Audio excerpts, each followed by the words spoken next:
کہ کیونکہ جب آپ کسی چیز کو انڈر کنسٹرکشن لے کے جاتے ہیں, کسی روڈ میپ بناتے ہیں, تو سب سے پہلے آپ اس کا ABC پلانز بناتے ہیں کہ اگر روڈ یہاں سے بلاک ہوا تو آپ اسے ڈائیورٹ کریں گے, ٹریفک یہاں سے, اسے یہاں سے ڈائیورٹ کریں گے. فار ایگزامپل روٹ اسکول کے ساتھ سے گلی جاتی ہے بیک سائڈ پہ جو چائلڈ پروٹیکشن بیورو کے سامنے سے ہو کے آتی ہے, وہ کم از کم 4 سال سے روڈ ٹوٹی ہوئی ہے. اگر یہ ان کے اندر تھوڑی سی بھی عقل شعور ہوتا, اس روڈ کو تھوڑا کنسٹرکٹ کر کے اسے ہم بی پلان کے اندر شامل کر سکتے تھے. کیونکہ میں ادھر کا رہنے والا ہوں, پھر ادھر سے دمبڑ ہاؤس کے سامنے سے ایک روڈ نکلتی ہے. یہ 2-3 ایک ایسی روڈز ہیں جن کو آپ الٹرنیٹ روٹ کے یوز کر سکتے تھے. نہیں تو 204 چک کے اندر سے آپ کشمیر پور پر دوبارہ لے کے آ سکتے تھے, جو کہ ایڈن ویلی کے سامنے سے روڈ آتی ہے. یہ وہ روڈ جن کو کنسٹرکٹ کرنا تھا وہ آگے سے بھی بدتر حالت میں, وہ آگے سے بدتر. اور کل یہ گزشتہ دن کی بات ہے جب بارش ہوئی ہے, کتنے گھنٹے ٹریفک بلاک رہی ہے؟ 6 سے 7 گھنٹے کشمیر پر بلاک رہا ہے. اور یہ میں ابھی کم بتا رہا ہوں کیونکہ جو میں نے آبزرو کیا ہوں 6 سے 7 گھنٹے تھے, یہ اس سے زیادہ بلاک رہا ہے. میں خود آلموسٹ بھٹا سٹاپ سے ہو کے 204 کے پیچھے سے آیا ہوں اپنے ایڈن ویلی کے پاس سے.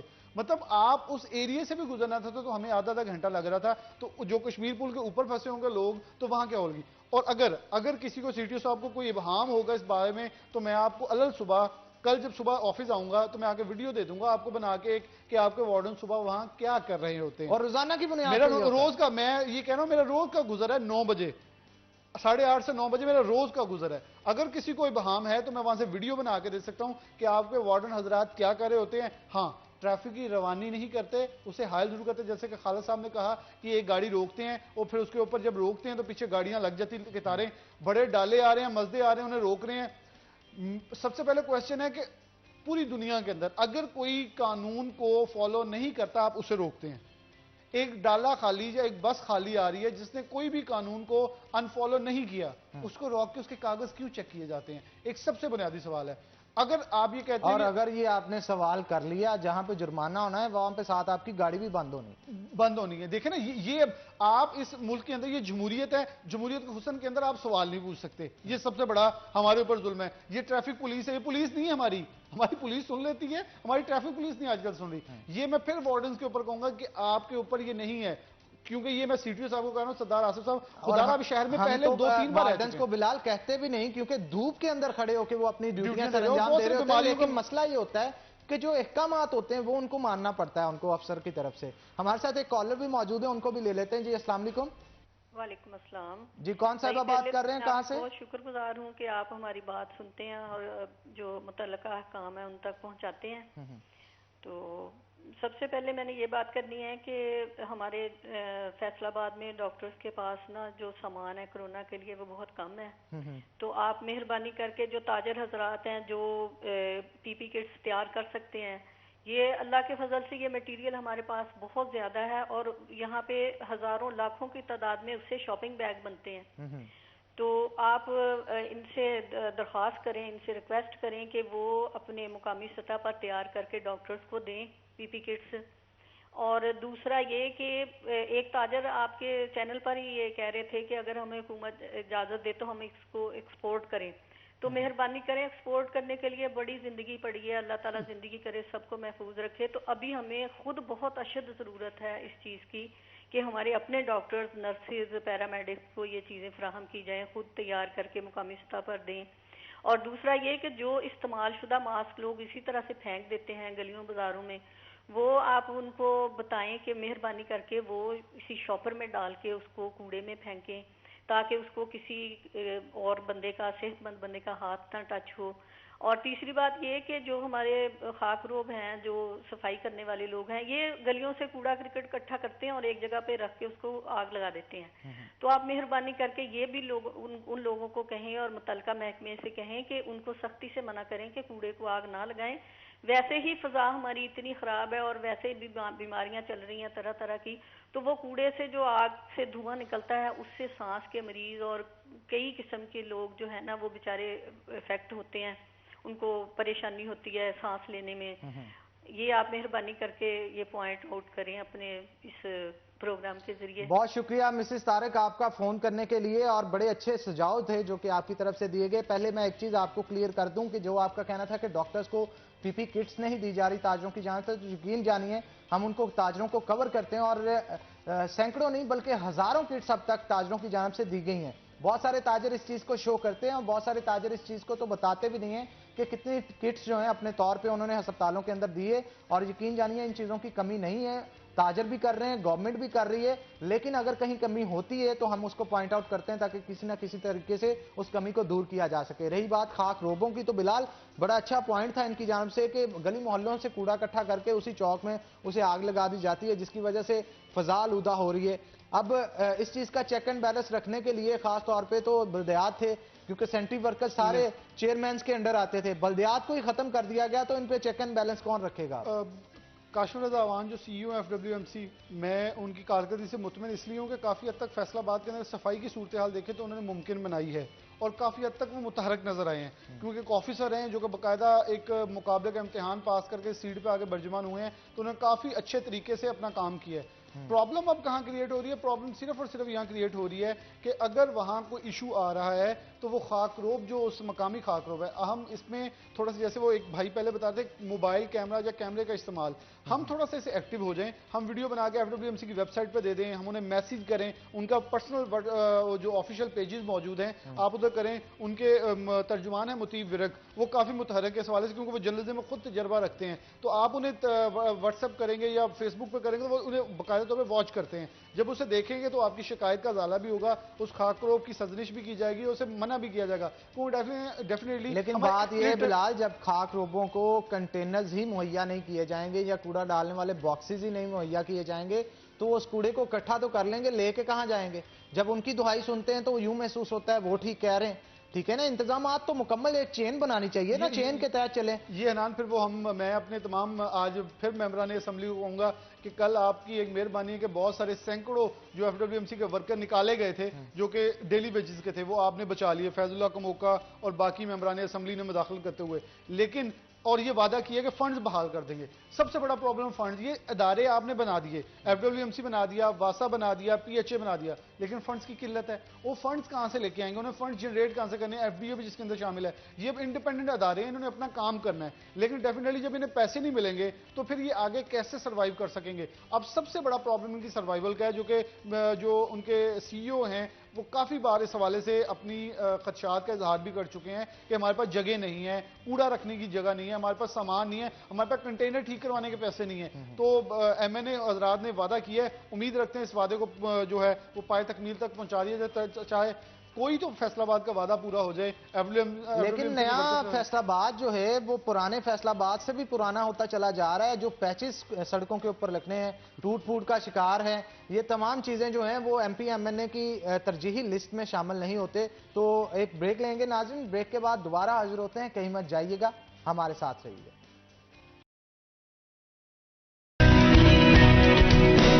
موجودہ صورتحال کے حوالے سے ڈسکشن جو ہے ان کے ساتھ چل رہی تھی۔ بلال کیا کہیں گے آپ؟ ہمارے کارپوریشن کی اگر بات کی جائے تو کارپوریشن کا عملہ اب اس طرح سے کام کرتا نظر نہیں آتا جس طرح بلدیات جب بحال تھے تب کر رہا تھا، کیونکہ چیئرمین کی طرف سے کسائی ڈالی جاتی تھی سینٹری ورکرز کو بھی اور اوپر تک، لیکن اب وہ سسٹم ہی موجود نہیں ہے، اس لیے کوئی کام کرتا ہے کوئی نہیں کرتا، ان کے اوپر چیک اینڈ بیلنس نہیں رکھا جا رہا، اور نہ ہی ایم پی ایم این اے صاحبان جو ہیں وہ متعلقہ جو حلقے ہیں ان کے اندر اس طرح سے انٹرسٹ لے پا رہے ہیں جس طرح سے لینا چاہیے تھا، کیونکہ ایک ایم پی اے یا ایم این اے کا حلقہ تو بہت بڑا ہوتا ہے، چیئرمین کا حلقہ چھوٹا ہوتا ہے، اسے پتا ہوتا ہے کہ کس گلی میں کون سے مسائل ہیں جو کہ سر اٹھا رہے ہیں اور ان کو وقت پہ حل کس طرح سے کیا جائے۔ حنان، بہترین دور تھا جنرل پرویز مشرف کے دور میں بلدیاتی سسٹم، میں بہت سٹرونگ عاملوں کو سپورٹ نہیں کروں گا، لیکن میں اس کو سپورٹ کروں گا جو ایک بہترین سسٹم تھا ناظم کا، بلدیات کا۔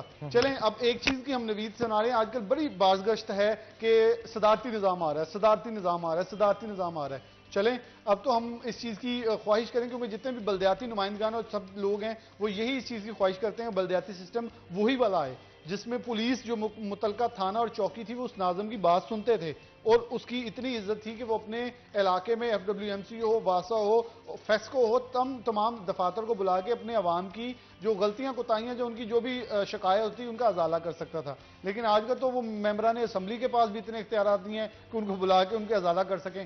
تو یہ سسٹم میں تو کہوں گا ایک اچھا سسٹم ہے، شاید ہم فلاپ کر چکے ہیں، میرے خیال میں آپ کو بتا دیں، مجھے تو یاد نہیں پڑتا ہمارے کسی جمہوری دور کے اندر بلدیاتی الیکشن ہوئے ہوں۔ شہباز شریف صاحب کو جو ہائی کورٹ نے، معزز ہائی کورٹ اور سپریم کورٹ ہے، انہوں نے بضد کروا کے الیکشن کروائے ہیں، ان کی طرف سے الیکشن کا کوئی موڈ نہیں تھا۔ پھر اگر ہم دیکھیں مشرف دور کے اندر 2 بار الیکشن ہو گئے ہیں، یعنی کہ جب بھی ہمارا کوئی آمرانہ نظام آیا اس کے اندر الیکشن ہوتا ہے, جمہوری نظام کے اندر بلدیاتی سسٹم توڑ دیا جاتا ہے. مطلب یہ میری سمجھ سے باہر ہے. جب کاف لیگ کا بھی دور تھا, اس دور کے اندر بھی چیئرمین ناظم تھے تب, اور ناظم کو اتنا تنگ کیا گیا تھا. فیصل آباد شہر کی اگر میں بات کروں تو یہاں پہ کاف لیگ کی جانب سے ان کے جو کونسلرز تھے ان کو ملا کے عدم اعتماد کروا دی جاتی تھی, اور نون لیگ کا یا اے آر ڈی کا اس وقت جو چیئرمین ہوتا تھا یا ناظم ہوتا تھا اسے اتار دیا جاتا تھا جب تک وہ کاف لیگ میں شامل نہیں ہوتا تھا, اس پہ سے کیس اٹھایا نہیں جاتا تھا. اور اب موجودہ صورتحال کی بات کی جائے تو موجودہ صورتحال میں پاکستان تحریک انصاف نے بھی دیکھا کہ ووٹ بینک زیادہ ادھر یا چیئرمینز کی یا میئرز کی تعداد زیادہ نون لیگ کی, تو انہوں نے سیٹ اپ ہی ختم کر دیا. تو یہ تو ایک غلط بات ہے. اگر آپ ووٹ کی طاقت سے آئے ہیں تو وہ بھی ووٹ کی طاقت سے ہی آئے ہوتے ہیں. اب تو کرونا نے کہا تھا جنوری فروری میں فیب میں الیکشن کرانے کے عثمان بزدار صاحب نے کہا تھا, وہ چلے عثمان بزدار صاحب بھی شکر کرے ہوں گے, وہ تو شکر کریں گے کرونا آگے, کیونکہ ممبران اسمبلی کبھی بھی نہیں چاہتے چیئرمین بنے. کیوں دیکھیں نا, آپ دیکھیں کہ ایم پی ایم این اے کے ڈیرے پہ رش ہے سارا, وہ تھرو آؤٹ سارا کنورٹ ہو جائے نا ان ڈیروں کے اوپر جو کہ ان دفاتر, کیونکہ آپ جب کہتے ہیں نا طاقت کی بندر بانٹ, طاقت کی بندر بانٹ کا مطلب ہے کہ وہ کونسلر صاحبان جو گلی محلے میں آپ کے گلی میں بیٹھا ہے, آپ اس کا ڈور نوک کریں گے, ایک سائن کروا لیں گے, آپ کا کام ہو جائے گا. آپ ناظم کے پاس چلیں گے, آپ کی گلی کا, آپ کے سولنگ کا, آپ کی کسی چیز کا فٹ سٹیپ کے جو مسائل ہیں وہ حل ہو جائیں گے. آپ کو ممبران اسمبلی کے پاس جانے کی ضرورت نہیں. اور مجھے خان صاحب کی وہ سپیچ بڑی یاد ہے, بڑے اچھے طریقے سے یاد ہے, جنہوں نے فیصل آباد دھوبی گارڈ گراؤنڈ کے اندر کہی تھی کہ یہ صرف لیجسلیٹو ہوں گے, یہ ہم بلدیاتی سیٹ اپ کو مضبوط کریں گے. خان صاحب 2.5 سال ہونے کو ہیں, پتہ نہیں وہ کون سا بلدیاتی سیٹ اپ جو مضبوط کرنا چاہ رہے ہیں, وہ مجھے نظر نہیں ابھی تک آیا. ویسے کاش وہ آ جائے کہ یہ تو آپ ایک بات گنوا رہے ہیں. خان صاحب نے تو ایسی ڈھیروں باتیں کی تھی جو کہ سوشل میڈیا کی زینت بنی ہوئی ہیں کہ الیکشن سے پہلے کی ویڈیو لگاتے ہیں اور ایک الیکشن کے بعد کی لگاتے ہیں, اور اس کا جب تنقید کا نشانہ بنایا جا رہا ہوتا ہے. اب رہی بات ٹائیگر فورس کی, ٹائیگر فورس جہاں پہ فال کی انہوں نے, اور ساتھ ہی انہوں نے لاک ڈاؤن کھول دیا, اس سے کام کیا لینا ہے آپ؟ اب کر لیں, اب ایس او پی اب ٹھیک کروا لیں. مجھے خیال میں جو کل پنجاب کابینہ نے ایک فیصلہ کیا نا کہ ٹیمیں تشکیل دیں گے, ان کے ساتھ پولیس ہوگی, اور وہ جا کے ماسک کے اوپر جرمانے کرے گی, اس کے اندر کوئی انوالومنٹ نہ کروا دیں ان کی, کیونکہ آ کر اب بھرم بھی تو رکھنا ہے نا. اب وہ سفید پوشی کا بھرم گورنمنٹ اپنے رکھنے کی کوشش تو کرے گی. لیکن یہاں پہ بھی سسٹم جو ہے وہ اگر ایک احسن طریقے سے چلے, انتظامیہ چلا رہی ہے, تو اور لوگوں کو انٹرپٹ کر دیا جائے جو کہ ان کے مطابق نہ چلے, کیونکہ وہاں پہ جو لوگ کام کر رہے ہیں وہ تجربہ کار ہیں, ان کو ایکسپیرینس ہے, پڑھے لکھے ہیں, اور ان کو پتہ ہے معاملات کو ٹیکل کیسے کرنا ہے. اور کچھ ان پڑھ ٹائیگر فورس کے جو جوان اگر ڈال دیے جائیں گے تو وہ معاملات اس طرح سے ہینڈل نہیں کر پائیں گے. آپ نے نا دیکھا ہوگا جب عمران خان صاحب الیکشن میں جلسوں پہ جاتے تھے تو ان کے ارد گرد یہ لکی شاہ, حسن نیازی, یہ لوگ ہوتے تھے, یہ 2 مین تھے, اور باقی بھی پورے پاکستان میں سے ہوتے تھے. انہیں وہ ٹائیگر فورس کا نام دیتے تھے. خان صاحب کو ٹائیگر فورس سے عشق بہت ہے, یعنی کہ ہم نے اگر کسی چیز کا نام بھی رکھنا ہے تو اس کو اسی مماثلت کر لیتے ہیں. تو مطلب وہ ٹائیگر فورس کا بھرم تو رکھنا پڑے گا, رکھیں گے میرے خیال میں. دیکھیں وہ بھرم کیسے رکھتے ہیں. ان لوگوں کو بڑا شوق, اب ٹائیگر فورس کے ممبر تو بن گئے ہیں, وہ بھی کچھ نہ کچھ کرنا چاہتے ہیں. چلیں اگر اچھا کاز کے لیے کام کرے تو ہم اپریشیٹ تو کریں گے انہیں, لیکن کروا لیں, یہ نہ ہو ان کے لیے بھی دیر ہو جائے. اچھا, گلی محلوں کے لوگوں کی شکایت کہاں پہ جائیں گی؟ اب اگر خدا نہ خواستہ کسی کے سیوریج کا مسائل ہیں یا گلی ٹوٹی ہوئی ہے, آخرکار بلدیات کے نمائندے تو ہے نہیں, ایم پی ایم این اے ملتے نہیں ہیں, ان کو اپنے مسائل لے کے جائیں تو جائیں کہاں؟ ڈیفینیٹلی اب تو انہیں اداروں سے بھی یہ افسوس ہونے لگ گیا ہے کہ اگر ایف ڈبلیو ایم سی جائیں گے. اچھا, کرونا کا ایک ایسا بہانہ ہے کہ ہر دفتر لاک ڈاؤن میں چلے گیا ہے, اور مسائل جو ہیں جیسے کہ گزشتہ روز ہونے والی بارش نے جتنی بھی وہ بارش ہوئی ہے, لیکن اس نے ایک بار پورے فیصل آباد کی کارکردگی کھول کے رکھ دی ہے کہ پورا فیصل آباد کل تالاب بن چکا تھا. تالاب کا منظر پیش کرا, سینکڑوں گاڑیاں خراب ہوئیں, کھڑی ہوئی, پھنسی رہی گاڑیاں پانی کے اندر, لیکن کوئی پوچھنے والا نہیں تھا. اب پرابلم یہ ہے کہ ان چیزوں کو کیسے ٹھیک کرنا ہے, کس نے ٹھیک کرنا ہے, کیونکہ شکایت کا ازالہ کرنے والا تو اس وقت کوئی بھی موجود نہیں ہے.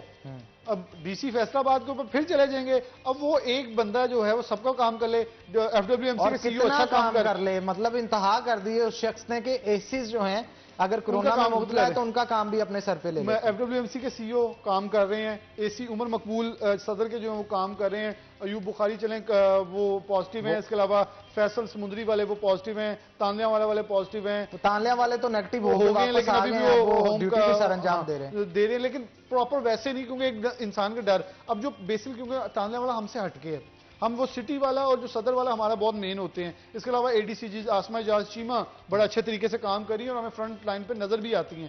اب یہ جو کچھ لوگ کام کر رہے ہیں وہ اچھا کر رہے ہیں, لیکن آپ یہ دیکھیں کہ اس کے علاوہ FWMC کے جو چیئرمین CEO ہیں وہ بھی اپنا کام سر انجام دے رہے ہیں. واسا کے ابھی MD چینج ہو گئے ہیں, نیو آئے ہیں, اب ان سے بہت وابستہ ہیں, توقعات ہیں. اس دن DC صاحب کے پاس کھڑے تھے تو وہ کہہ رہے تھے میں ایک نیا عزم لے کے آیا ہوں. اب وہ دیکھیں وہ نیا عزم کب پورا ہوتا ہے, کہیں وہ عزم وہی تو نہیں لے کے آئے جو ان کا اور FWMC کا لڑائی ان کی وجہ سے ہوئی تھی, اب وہی عزم نہ ریپیٹ کر دیا جائے کہ اداروں کی لڑائیاں شروع ہو جائیں. تو امید کرتے ہیں کہ اچھی کام کیا جائے گا. بہت سارے ممبران اسمبلی فیصل آباد کے اچھے تھے, جس میں چودھری لطیف نظر گجر تھے, جس میں شکیل شاہد بہترین کام کر رہے ہیں, عوام کے ساتھ گھل مل کے کام کر رہے ہیں. میں کہہ رہا ہوں کچھ بہت سارے جس میں ملک عمر فاروق تھے, لیکن آج کل مجھے وہ بھی کچھ فردوس رائے تھی, یہ نظر نہیں آ رہے. میں ان سے کہوں گا آپ بھی متحرک ہو جائیں اور یہ اداروں کا ہاتھ بن جائیں. ٹھیک ہے سب کی جانیں عزیز ہیں, ہماری بھی عزیز ہیں ہم بھی, لیکن لوگوں کے ازالے کے لیے, شکایت کے لیے گلیوں کے اندر ہیں, بازاروں پہ, چوراہوں پہ کھڑے ہوتے ہیں, ان سے بات کرتے ہیں تاکہ انہیں سمجھاتے ہیں کہ خدا رہا یہ گورنمنٹ آپ کے لیے, آپ کو پروموٹ کر رہی ہے, آپ بھی ان کا ساتھ دیں. اچھا بلال, یہ بھی بڑا اچھا ایک کالر کی طرف سے سوال اٹھایا گیا تھا کہ ماسک جو استعمال کرتے ہیں وہ کر کے پھینک دیا جاتا ہے, تو اسے پھینکنے کی بجائے جو آپ کو ایک مناسب طریقے سے اسے پیک کر کے ڈسکارڈ کرنا چاہیے تاکہ دوسرے لوگ اس سے انفیکٹ نہ ہو سکیں. تو بلال بہت شکریہ آپ کا آج کے شو کے اندر آئے, بڑی انفارمیٹو ڈسکشن تھی جو کہ آپ کے ساتھ کی گئی. تو ناظرین اسی کے ساتھ بریک لیں گے, بریک کے بعد دوبارہ حاضر ہوتے ہیں, کہیں مت جائیے گا, ہمارے ساتھ رہیے گا.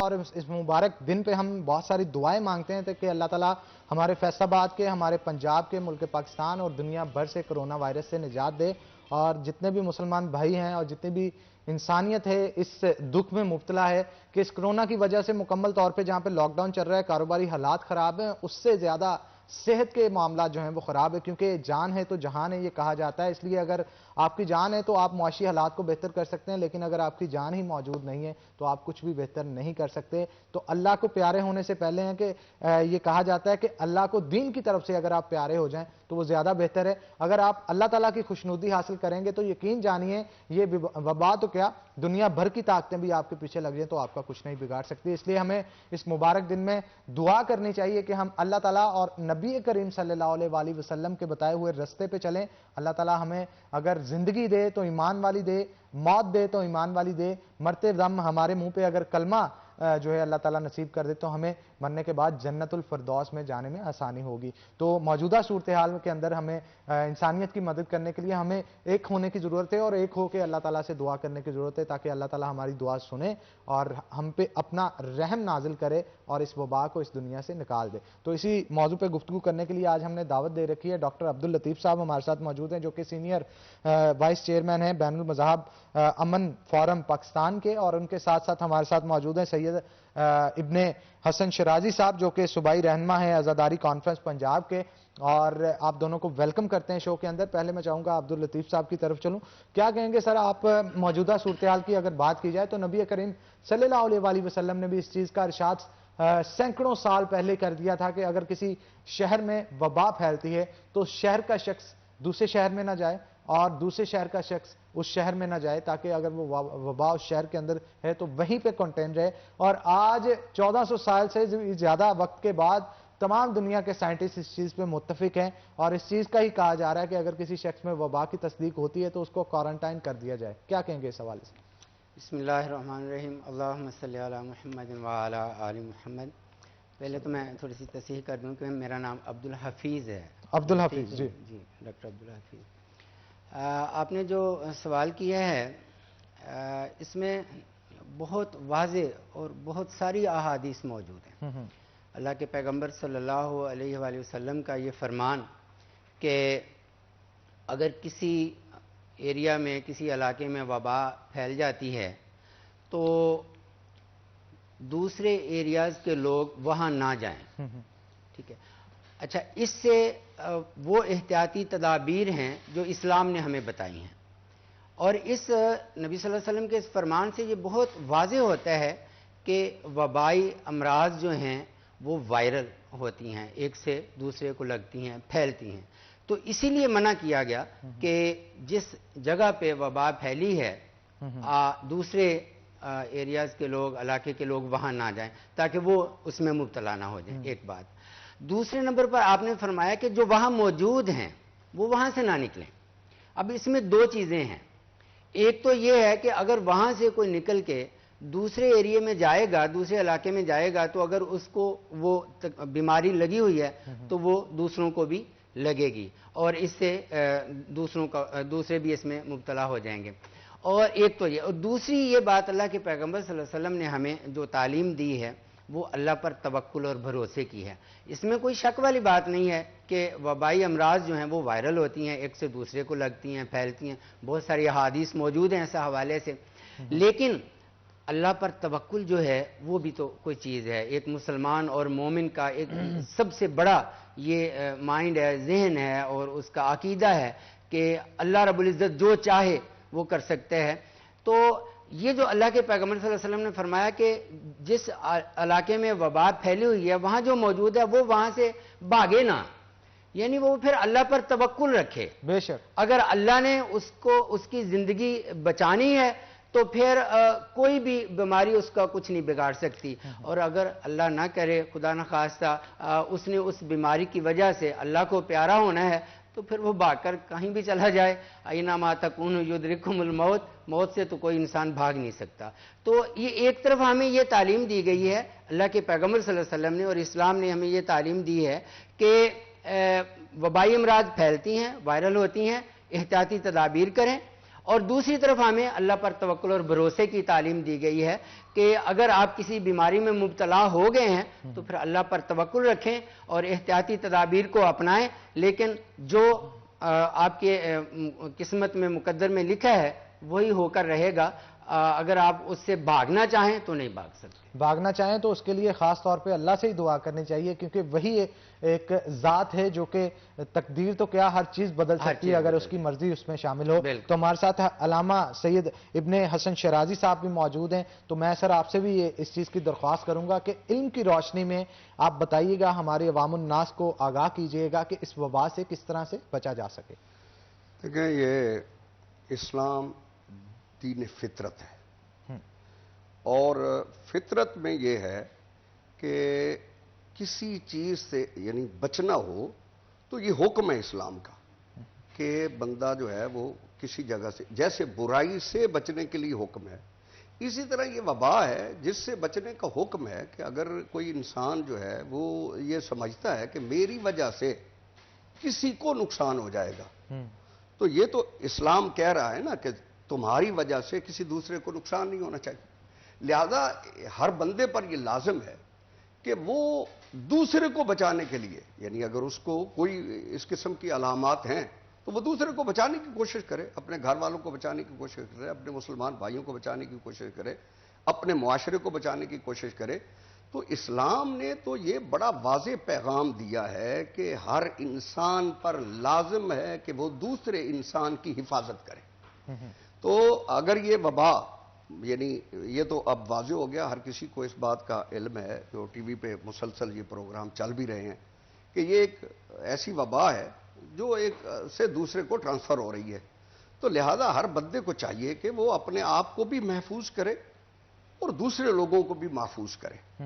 اور یہی اسلام کا بھی یہی فلسفہ ہے. یہ جیسے ابھی آپ ذکر کر رہے تھے, مولانا صاحب نے بھی ذکر کیا, یہ تو ٹھیک ہے کہ اسلام یہ تو بچنا چاہیے کہ اگر یہ ہو رہی ہے. اس کے بعد یہ ہے کہ اسلام نے ہر انسان کو تزکیہ نفس کا حکم دیا ہے. یعنی پیغمبر اکرم یعلمہم الکتاب والحکمہ, یہ معلم کتاب بھی ہیں اور حکمت بھی ہیں. یزکیہم, یہ نفسوں کو, والذی بعث فی الامیین رسولا منہم یتلو علیہم آیاتہ ویزکیہم, تزکیہ نفس کرے. جب انسان تزکیہ نفس کرے گا تو پھر اس کی دعا بھی پروردگار کی بارگاہ میں رد نہیں ہوگی.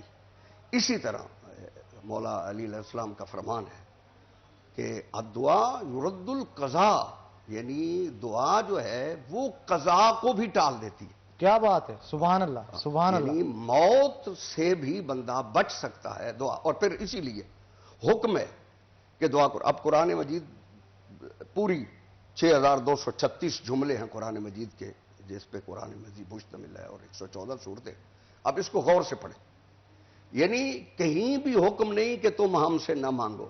بے شک, بے شک. یعنی یہ بھی نہیں حکم کہ اگر تم یہ سمجھتے ہو کہ وہ اللہ میرے راز کو جانتا ہے, میرے دلوں کو جانتا ہے کہ مجھے کس چیز کی ضرورت ہے, تو آپ خاموش رہیں. نہیں, حکم یہ کہ پکارو، بے شک۔ بار بار پکارو.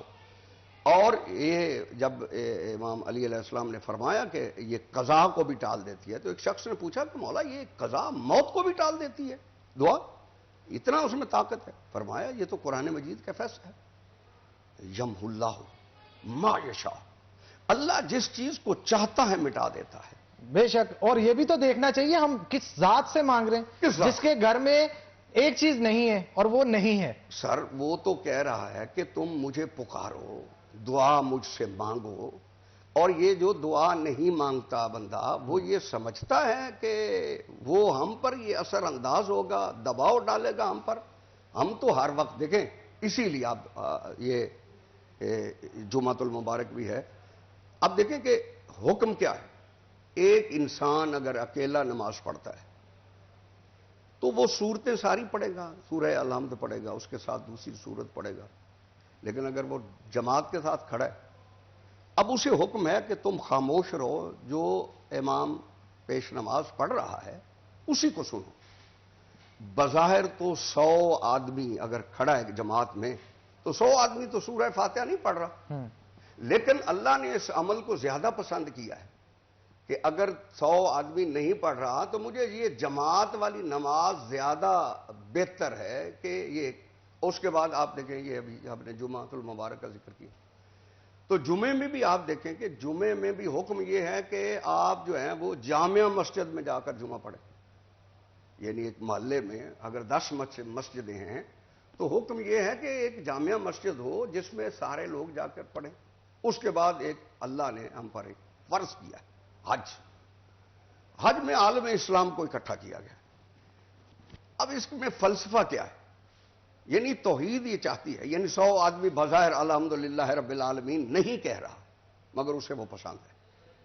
ایک محلے کے لوگ جو ہیں وہ اس میں 1000 آدمی ہیں تو وہ نہیں پڑھ رہے الحمدللہ، لیکن اسے وہ زیادہ مقبول ہے. ایک دن اس نے مقرر کیا ہے. اسی سال میں ایک حج ہے. یعنی پروردگار یہ چاہتا ہے کہ عالم اسلام اکٹھا ہو اور مجھ سے وہ دعا مانگے، حمد و ثنا کرے، حمد و ثنا کرے، وہ مجھ سے مانگے. یعنی توحید یہ چاہتی ہے، یعنی محلے کے لوگ اکٹھے ہوں تو وہ ایک دوسرے کے ساتھ بیٹھیں گے تو وہ ایک دوسرے کے خیال رکھیں گے کہ فلاں کو فلاں تکلیف ہے، فلاں کو فلاں تکلیف ہے. اسلام یہ چاہتا ہے کہ اس تکلیف کو رفع کیا جائے. اسی طرح جمعہ جو ہے وہ یہ پروردگار یہ چاہتا ہے کہ جمعے کے لوگ اکٹھے ہوں اور جمعے میں ایک محلے کے بارے میں، ایک یعنی آبادی کے بارے میں وہ یہ کریں کہ فلاں بیمار ہے اس کے لیے دعا کی جائے، فلاں کی تیمارداری کی جائے، فلاں بھوکا ہے اس کو کھانا پہنچایا جائے.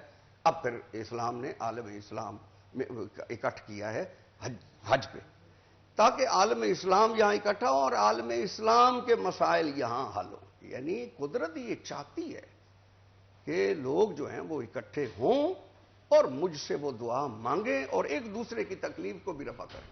یہاں اب ہمیں یہاں یہ دیکھنا ہوگا، جیسے یہ مسئلہ بنا ہوا ہے تو یہاں عالم اسلام کو یہ چاہیے کہ ہمیں یہ پڑوس میں پتہ ہونا چاہیے کہ اس میں بھوکا کون ہے، کس کو ہم کھانا پہنچا سکتے ہیں، کس کے لیے ہم کون سی مدد کر سکتے ہیں. یعنی اسلام میں تو اسلام نے ہر بندے، دیکھیں جانور کے لیے بھی حکم ہے کہ آپ نماز پڑھ رہے، جانور پر ظلم ہو رہا ہے تو شریعت کیا کہتی ہے کہ نماز توڑ دو. حالانکہ نماز توڑنا بڑا جرم ہے، یعنی گناہ ہے، لیکن حکم یہ ہے کہ جانور بھی مر رہا ہے تو اس کو بچانے کے لیے نماز توڑ دو.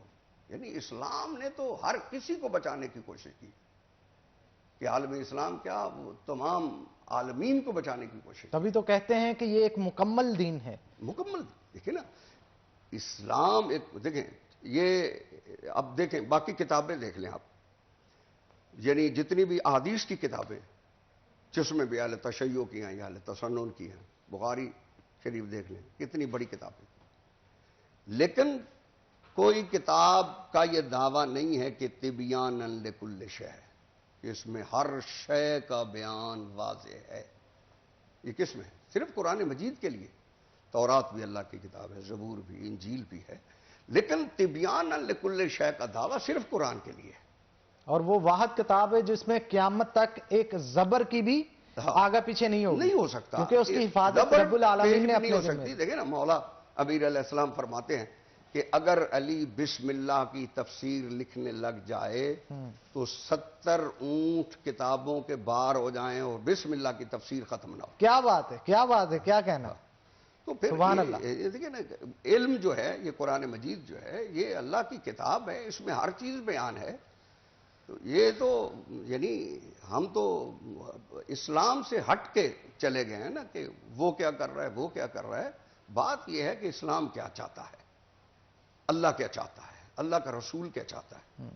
یعنی یہ پیغمبر اکرم کی جو سیرت ہے ہمارے لیے، اب دیکھیں کوئی 63 سال کی زندگی، یعنی اعلان نبوت سے بھی پہلے کی زندگی پیغمبر اکرم کی اتنی بے عیب زندگی ہے کہ کسی کافر کو بھی یہ جرت نہیں ہوئی کہ پیغمبر اکرم کے کسی فعل پر انگلی اٹھا سکے. اور ایسے فعل کرتے تھے کہ وہ لوگوں کے لیے سبق آموز ہوتے تھے، اور اپنی تشہیر کبھی آپ نے کی، انہوں نے کیا اور لوگوں کو بتایا. ان کے جو فعل وہ کرتے تھے اس سے لوگوں کے اندر مشہور ہوئے، اس سے لوگوں کے اندر پہچانے گئے کہ ان سے زیادہ صادق، ان سے زیادہ امین کوئی نہیں ہے. آپ دیکھیں نا کہ وہ جس نے کلمہ نہیں پڑھا وہ بھی کہہ رہا ہے کہ یہ صادق ہے اور امین ہے. اور اگر اسی صادق اور امین کو ہی آپ دیکھ لیں، یہ دو لفظ ایسے ہیں جو کسی بھی کمپلیٹ حیات کو بیان کرنے کے لیے کافی. صادق ہے، زندگی بھر جھوٹ نہیں بولا. جب جھوٹ نہیں بولا تو عیب تو تب آئے گا جب کوئی جھوٹ بولے گا. تو یہ یعنی صادق ہے. امین ہے، یعنی جو امانت پروردگار سے لے رہا ہے وہی آگے پہنچا رہا ہے، خیانت نہیں کی اس میں. ایک لفظ جو ہے وہ بھی آگے پیچھے نہیں ہو رہا. یعنی اب آپ دیکھیں یہ اعتماد توحید ہے پیغمبر پر کہ اللہ کو اتنا اعتماد ہے کہ یہ جو کچھ بیان کر رہا ہے یہ میری طرف سے کر رہا ہے. اسی لیے وما ينطق عن الهوى ان هو الا وحی یوحی، کہ یہ جو بات کرتا ہے یہ تو میری وحی سے بات کرتا ہے، یہ تو اپنی طرف سے کوئی بات ہی نہیں کرتا. یعنی یہ اور نہ ساری زندگی نفع نقصان دیکھا اور نہ ہی اپنی جان کی پرواہ کی. اگر کیا ہے پرواہ تو اس چیز کی کہ اللہ تعالیٰ کے احکامات لوگوں تک کام پہنچا سکے.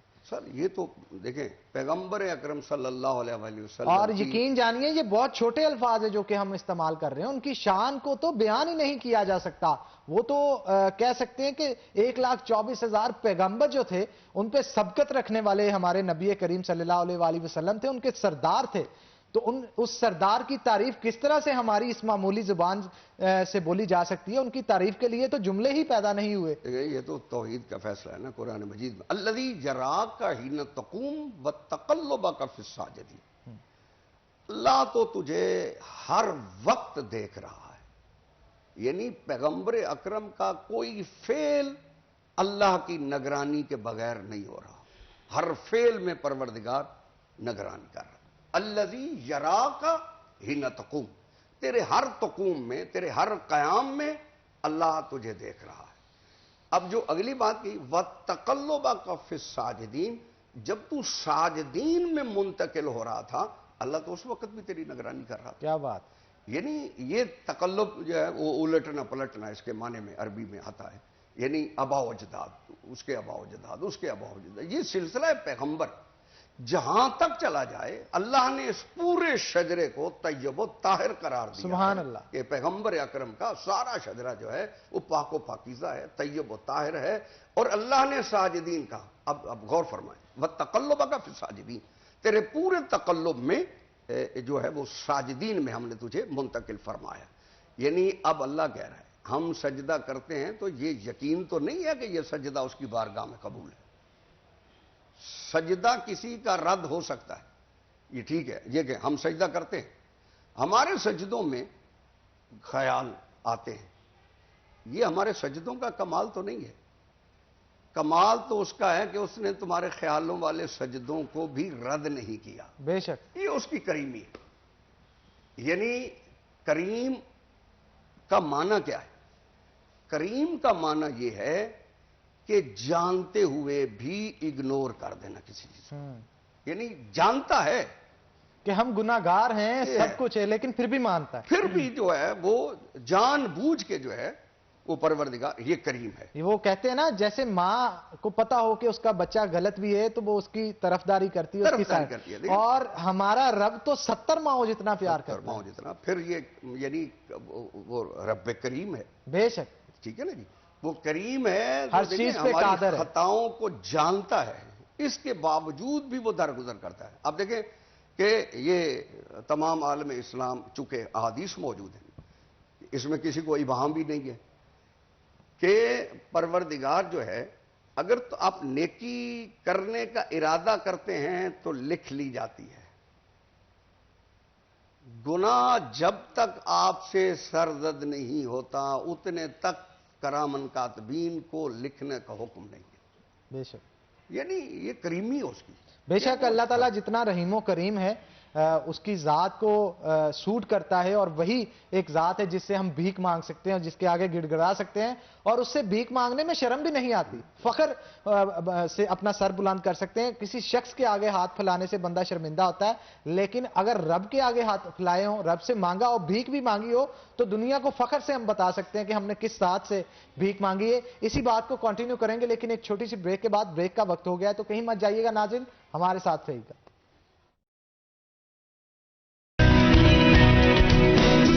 کہ موجود تھے عبدالحفیظ صاحب بھی ہمارے ساتھ موجود ہیں, ان سے بھی گفتگو کرتے ہیں. ڈاکٹر صاحب کیا کہیں گے آپ علامہ صاحب کے خاص طور پہ جمعۃ المبارک کے دن کی بات کی جائے تو اس دن میں یہ کہا جاتا ہے کہ قبولیت جو ہے وہ زیادہ ہوتی ہے کیونکہ یہ مبارک دن ہوتا ہے, اور ایک وقت ایسا مقرر کیا گیا جس کے دوران اگر کوئی بھی دعا کی جائے تو وہ قبول ہو جاتی ہے. تو آخرکار ہم اس وقت کو کس طرح سے پہچانیں کہ جمعہ کے دن کون سا وہ وقت ہوتا ہے جس دن آپ کی دعا قبول ہو سکتی ہے, تاکہ ہم اپنے آپ کو اور اپنے پیاروں کو محفوظ کر سکیں؟ جی اس میں کوئی شک والی بات نہیں ہے. پہلی بات تو یہ ہے کہ اللہ کے پیغمبر صلی اللہ علیہ وسلم نے فرمایا کہ الدعاء مخ العبادہ, دعا عبادت کا مغز ہے, یعنی دعا سب سے بڑی عبادت ہے میں سمجھتا ہوں. اور دعا کوئی بھی انسان کرے تو وہ کسی صورت بھی رد نہیں ہوتی. اللہ کے پیغمبر صلی اللہ علیہ وسلم نے فرمایا کہ دعا کی قبولیت کے 3 طریقے ہیں. ایک تو یہ ہے کہ جس طرح آدمی کوئی دعا کر رہا ہے اسی طرح قبول ہو جائے. ایک یہ ہے کہ اللہ رب العزت اس سے بہتر انداز میں اس کا نعم البدل دے دیتا ہے. اور ایک یہ ہے کہ اس کی دعا کو آخرت کے لیے ذخیرہ کر دیا جاتا ہے. دعا کسی صورت میں بھی رد نہیں ہوتی. کچھ مواقع ایسے ہیں کہ جو دعا کی قبولیت کے ہوتے ہیں جس کے بارے اللہ کے پیغمبر صلی اللہ علیہ وسلم نے فرمایا. ان میں فرض نماز کے بعد کا جو موقع ہے, اللہ کے پیغمبر صلی اللہ علیہ وسلم نے فرمایا کہ فرض نماز کے بعد آدمی جب دعا کرتا ہے اللہ سے تو وہ دعا رد نہیں ہوتی.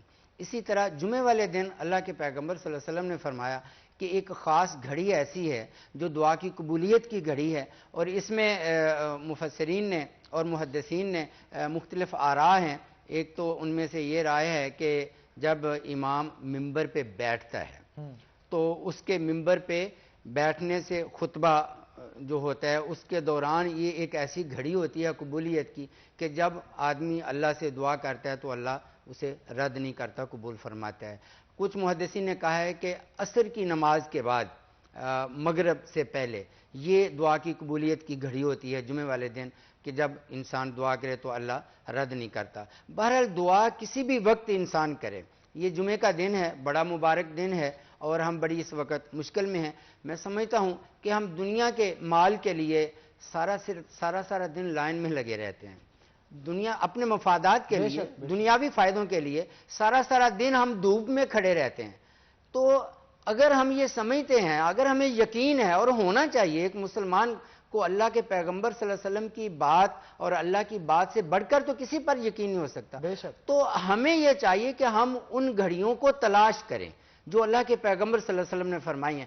انفرادی طور پر میں سمجھتا ہوں ہر مرد, عورت, بچے, بوڑھے, جوان کو اس مشکل وقت میں اللہ کی طرف رجوع کرنا چاہیے, اللہ سے دعا کرنی چاہیے اپنے لیے بھی اور پوری انسانیت کے لیے کہ اللہ رب العزت جو ہے اس وبا سے ہماری جان چھڑائے.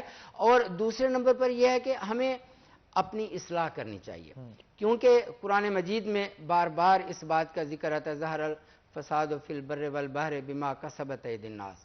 یہ جو دنیا میں فساد برپا ہے, یہ جو افراتفری ہے, اور یہ جو تکالیف ہیں, یہ جو پریشانیاں ہیں, مصائب ہیں, آزمائشیں ہیں انسان پر, یہ اس کے اپنے ہاتھوں کی کمائی ہے. یہ اس کے اپنے اعمال کا نتیجہ ہے. اللہ کی طرف سے آزمائش بھی ہے، لیکن بعض دفعہ انسان کے اعمال کی اس کو اللہ دنیا میں سزا بھی دیتا ہے. تو ہمیں یہ چاہیے کہ ہم اللہ کی طرف رجوع کریں. اس میں اللہ کے پیغمبر صلی اللہ علیہ وسلم کی تعلیمات میں سمجھتا ہوں بڑی واضح ہیں. قرآن کے جو الفاظ ہیں وَنُنَزِّلُ مِنَ الْقُرْآنِ مَا هُوَ شِفَاءٌ وَرَحْمَةً لِّلْمُؤْمِنِينَ. اب یہاں دیکھیں بڑی اہم بات ہے. اللہ فرماتے ہیں کہ ہم نے یہ قرآن اتارا لوگوں کے لیے شفا. یہاں اللہ نے مسلمانوں کو خاص نہیں کیا کہ یہ شفا صرف مومنوں کے لیے ہے یا مسلمانوں کے لیے. یہ شفا سب کے لیے. قرآن کا ایک ایک حرف جو ہے وہ انسانیت کے لیے شفا ہے. آگے فرمایا وَرَحْمَةً لِّلْمُؤْمِنِينَ، یعنی یہاں رحمت مومنوں کے ساتھ خاص کی ہے. تو حدیث میں اس کے بہت سارے واقعات ہیں. حضرت ابو سعید خدری رضی اللہ تعالیٰ عنہ فرماتے ہیں کہ ہم ایک سفر میں تھے، تو ہم نے ہمارے پاس زادرہ ختم ہو گیا، تو ایک بستی میں ہم نے قیام کیا اور ان بستی والوں سے ہم نے کھانا مانگا. صحیح بخاری شریف کی یہ حدیث ہے. تو انہوں نے انکار کر دیا کہ ہم کھانا نہیں دیں گے. تو ابھی ہم وہیں تھے، پڑاؤ ہم نے کیا ہوا تھا، تو اس بستی کا جو سردار تھا اس کو سانپ نے ڈھس لیا. تو بستی والوں سے ایک آدمی بھاگا بھاگا ہمارے پاس آیا اور کہنے لگا کہ کیا تم میں سے کوئی دم کرنے والا ہے؟ تو ہم میں سے ایک صحابی نے کہا کہ ہاں میں دم کروں گا. تو وہ گیا اور انہوں نے دم کیا اس سردار کو، حالانکہ وہ غیر مسلم تھا. تو اس کو دم کیا تو اللہ نے اس کو شفا دے دی. جب وہ واپس آیا تو حضرت ابو سعید خدری فرماتے ہیں کہ ہم نے پوچھا کہ آپ کو دم کرنا آتا ہے، آپ نے کیسے دم کیا؟ تو اس نے کہا میں نے سورۃ فاتحہ پڑھ کر دم کیا. تو اللہ نے اس کو شفا دے دی. قرآن کا ایک ایک حرف شفا ہے. اللہ کے پیغمبر صلی اللہ علیہ وسلم نے فرمایا کہ قرآن کی آخری 3 سورتیں جو ہیں، جو آدمی صبح پڑھ لیتا ہے شام تک اس کو اللہ رب العزت ہر قسم کی تکلیف، پریشانی اور نقصان سے بچاتا ہے. جو شام کو پڑھ لیتا ہے صبح تک اس کو اللہ رب العزت ہر قسم کی تکلیف، پریشانی، بیماری، مصیبت اور نقصان سے بچاتا ہے. تو یہ ہمارے پاس وہ چیزیں ہیں جس پر ایک مسلمان کا کامل اور مکمل یقین ہے. تو ہمیں چاہیے کہ ہم اللہ کی طرف رجوع کریں، اللہ کے پیغمبر کی طرف رجوع کریں. اس کرونا وبا کی صورتحال میں ہم اس وقت بہت مشکل میں ہیں. پوری دنیا اور خاص کر کے پاکستان جو ہے اس وقت بڑی مشکل گھڑی میں ہے.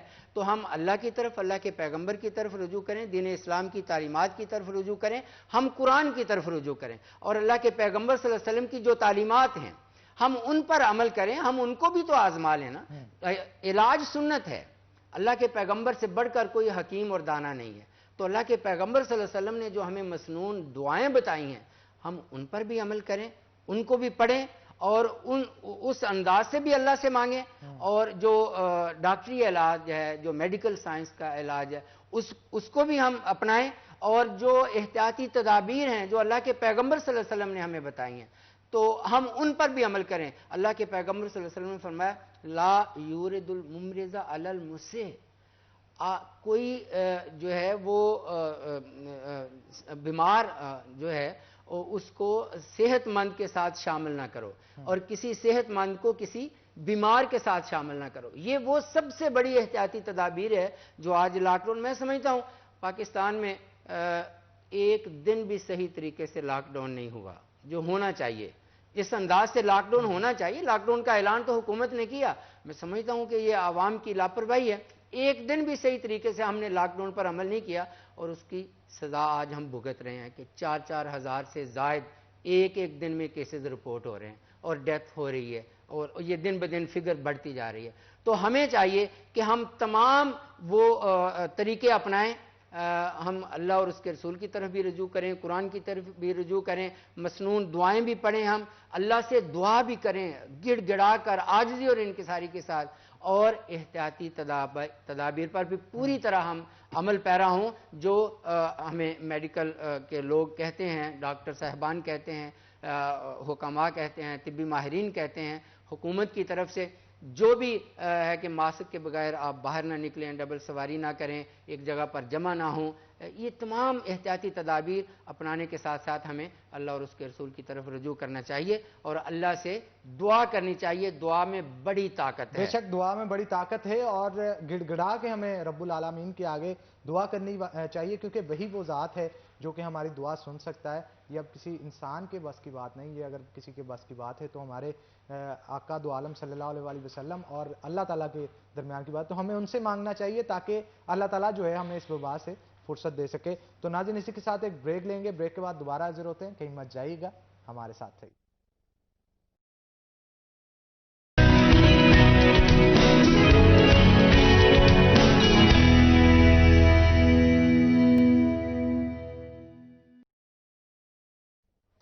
ویلکم بیک ناظرین, بریک کے بعد خوش آمدید. ہمارے ساتھ بڑے ہی زبردست علماء کرام موجود ہیں جن کے ساتھ آج ہم جمعۃ المبارک اور اس کے ساتھ ساتھ دین کی تعلیمات کے حوالے سے ہم گفتگو کر رہے تھے, اور کس طرح سے ان تعلیمات کو ہم عام زندگی میں استعمال کر کے کرونا وائرس سے بچ سکتے ہیں.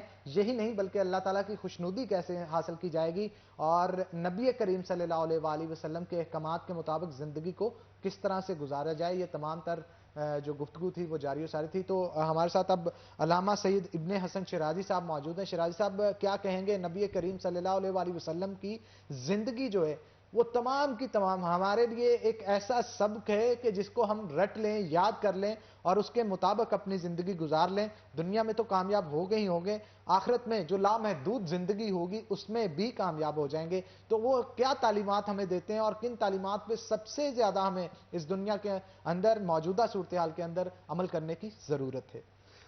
دیکھیں, پاک پیغمبر صلی اللہ علیہ وآلہ وسلم کی جو حیات طیبہ ہے, جس حیات پہ قرآن کی نص آ جائے, یعنی یہ تو مسلمان کا عقیدہ ہے کہ لا ریب فی, کہ قرآن میں کوئی شک نہیں ہے. جس پیغمبر اکرم صلی اللہ علیہ وسلم کی حیات طیبہ کو بیان کرنے کے لیے اللہ نے قرآن کو رکھا ہے. اب دیکھیں کہ قصص الانبیاء اور بھی موجود ہیں اس قرآن مجید میں, لیکن چونکہ یہ سارا دار و مدار جو ہے وہ حیات طیبہ پہ رکھا گیا ہے, محمد مصطفیٰ صلی اللہ علیہ وسلم کی. بے شک اب دیکھیں جتنے بھی انبیاء کرام گزرے تو ہر نبی کے لیے ایک وقت مقرر تھا کہ آدم علیہ السلام جو ہیں وہ یہاں تک جب تک حیات ہے تب تک ان کی تبلیغ کا سلسلہ ہے. نوح علیہ السلام جب تک حیات ہے تب تک تبلیغ کا سلسلہ ہے. ابراہیم علیہ السلام, جتنے بھی انبیاء کرام آپ لے لیں, سب کا جو ہے وہ سلسلہ ان کی حیات تک ہے. پیغمبر اکرم صلی اللہ علیہ وآلہ وسلم کو پروردگار نے عرصہ 63 سال تک کا دیا ہے اور ان کی حیات کو قیامت تک رکھا ہے. بے شک, یعنی یہ سلسلہ جو پیغمبر اکرم صلی اللہ علیہ وآلہ وسلم کی حیات طیبہ کا ہے, یہ اس کے بعد کوئی نبی نہیں آنا. تو لہٰذا نبوت کے جتنے بھی کام تھے وہ صرف حیات طیبہ میں ہی رکھ دیے ہیں کہ قیامت تک اس کے علاوہ کوئی بڑی حیات ہو ہی نہیں سکتی. بے شک, بے شک. تو یہ ایک تو پہلی بات یہ ہے کہ یہ طیب و طاہر زندگی پاک پیغمبر کی ہے, جس پر نص قرآن موجود ہے کہ اس پیغمبر کی زندگی میں کوئی عیب نہیں ہو سکتا. اس لیے قرآن مجید میں لَعَمْرُكَ إِنَّهُمْ لَا فِي سَكْرَتِهِمْ يَعْمَهُونَ, اللہ کہتے ہیں میرا رسول مجھے تیری پوری زندگی کی قسم. یعنی اب دیکھیں کتنی بڑی بات ہے کہ توحید یہ کہہ رہی ہے لَعَمْرُكَ إِنَّهُمْ لَا فِي سَكْرَتِهِمْ يَعْمَهُونَ, اے حبیب مجھے تیری پوری زندگی کی قسم. قسم تو ہمیشہ جب بھی اٹھائی جاتی ہے بے عیب شے کی قسم اٹھائی جاتی ہے. اب جو پیغمبر اکرم کی زندگی کی قسم پھر اللہ اٹھا رہا ہے, اسے یہ ضرورت تو نہیں ہے کہ وہ سبحان قسم اللہ, سبحان دنیا اللہ کی قسم اٹھاتی ہے. بے شک, بے شک. اللہ حیات پیغمبر کی قسم اٹھا رہا ہے اور پھر پوری زندگی کی قسم. یہ بھی نہیں کہا کہ آپ کی وہ 40 سالہ زندگی کی قسم, نہیں, لَعَمْرُكَ تیری پوری زندگی کی قسم. تو معلوم ہوا یہ اب اسی آیت کو لے لیں آپ, وَتَقَلُّبَكَ فِي السَّاجِدِينَ, تیرے ہم نے پورے تقلب کو ساجدین میں قرار دیا ہے. یعنی پیغمبر اکرم کے پورے شجرے کو اللہ نے طیب و طاہر رکھا ہے, ساجدین قرار دیا ہے. ہمارے سجدے تو ضروری نہیں ہے کہ ہمارے سجدے قبول ہوں, لیکن جنہیں اللہ خود ساجدین کہہ رہا ہے, اب اس میں تو کوئی شک نہیں رہ گیا نا کہ پیغمبر اکرم کے جو ہیں وہ آباء و اجداد, ان کے سجدے اللہ کو قبول نہیں ہیں. تو جن کے وہ سجدے ہیں اور جنہیں اس لیے رکھا گیا کہ ان سے پیغمبر منتقل ہو, ٹھیک ہے نا, یہ حضرت ابراہیم علیہ السلام کی دعا ہے, ربنا وابعث فیہم رسولا, کہ پروردگار یہ میری پاک ذریت جو ہے اس میں سے رسول کو بھیجا، جس کی صفات بھی پھر پہلے ہی بیان کی، یتلو علیہم آیاتہ ویزکیہم ویعلمہم الکتاب والحکمہ، وہ تزکیہ نفس کرے، کتاب کی تعلیم دے، حکمت کا، ابھی مولانا صاحب فرما رہے تھے بھی صاحب کہ وہ پیغمبر اکرم جو ہے وہ پوری، اب اگر آپ غور فرمائیں اس بات پہ کہ قرآن مجید کا اگر مطالعہ کریں تو قرآن مجید میں سورہ طٰہٰ کی آیت نمبر 114 میں اللہ کہہ رہا ہے وَلَا تَعْجَلْ بِالْقُرْآنِ مِنْ قَبْلِ أَن يُقْضَى إِلَيْكَ وَحْيٌ، میرا حبیب وحی کی تکمیل سے پہلے آیت نہ پڑھ دیا کرو۔ اب دیکھیں، یعنی یہ جو ہے وہ زبان مصطفیٰ، دیکھیں ہم نے حدیث بھی پیغمبر اکرم سے لی ہے، ہم نے قرآن بھی پیغمبر اکرم سے لیا، یہ تو صداقت لسان پیغمبر ہے کہ وہ فرما رہے تھے یہ میری حدیث ہے، اور یہ فرما رہے تھے کہ یہ قرآن ہے۔ اچھا، اس کے بعد آپ دیکھیں کہ پیغمبر اکرم کے کردار پر اللہ نے قرآن کی آیتیں بنائی ہیں، یعنی اب یہ چونکہ آپ نے حیات کی بات کی ہے تو یہ حیات تو بڑا وسیع ہے نا، اب میں آتا ہوں اس بات کی طرف کہ ہمیں اس میں کیا کرنا چاہیے، لیکن پہلے تو ہمیں حیات پیغمبر پر فوکس کرنا چاہیے کہ حیات پیغمبر کیا ہے۔ حیات پیغمبر میں کسی کو بھی تکلیف نہیں ہوئی پیغمبر سے، چاہے کوئی دشمن تھا۔ حیات پیغمبر یہ ہے کہ کوئی بھی یہ نہیں کہہ سکتا کہ یہ صادق نہیں ہے، کوئی نہیں کہہ سکتا کہ یہ امین نہیں ہے، کوئی نہیں کہہ سکتا کہ یہ شفیق نہیں ہے۔ اب دیکھیں مولا علی علیہ السلام بہت بڑے بہادری کے، یعنی تمام اس میں کوئی شک نہیں کہ اسلام کے بہت بڑے کردار جو ہیں وہ حضرت امیر حمزہ ہیں، جناب جعفر طیار ہیں، اور جناب علی علیہ السلام۔ اچھا، یہ مطلب بہادری کا بہت بڑا۔ جب مولا علی علیہ السلام سے پوچھا گیا کہ کائنات میں سب سے بہادر کون ہے، کائنات میں سب سے بہادر، سب سے بہادر، کائنات میں، دنیا نہیں، یہ دنیا تو بہت چھوٹی ہے، کائنات میں سب سے بہادر کون ہے؟ تو علی علیہ السلام فرماتے ہیں کہ کائنات میں سب سے جو بہادر ہے وہ ذات محمد مصطفیٰ صلی اللہ علیہ وسلم۔ بے شک جی، بے شک، کیا کہنا، کیا کہنا، سبحان اللہ۔ اب آپ غور فرمائیں سبحان اللہ کہ جتنی مولانا صاحب بہت وضاحت سے اس کی تائید فرمائیں گے کہ پیغمبر اکرم نے جتنی مکی آیات ہیں وہاں پڑھی ہیں جہاں کفار موجود ہیں، مدینے میں آ کے تو چلو مسلمان آ گئے تھے، مکی آیت، اب مکی آیتوں کی آپ تلاوت کریں تو مکی آیات میں، مکی صورتوں میں اللہ نے بڑا مطلب ہے کہ سخت جملے استعمال کیے ہیں، توحید کو بہت زبردست سخت جملے استعمال کیے ہیں کہ تم عقل نہیں رکھتے، تم بتوں کو پوجتے ہو، یعنی اب بت ان کے تو خدا ہیں نا، جن سے بات ہو رہی ہے وہ تو بتوں کو خدا مانتے ہیں۔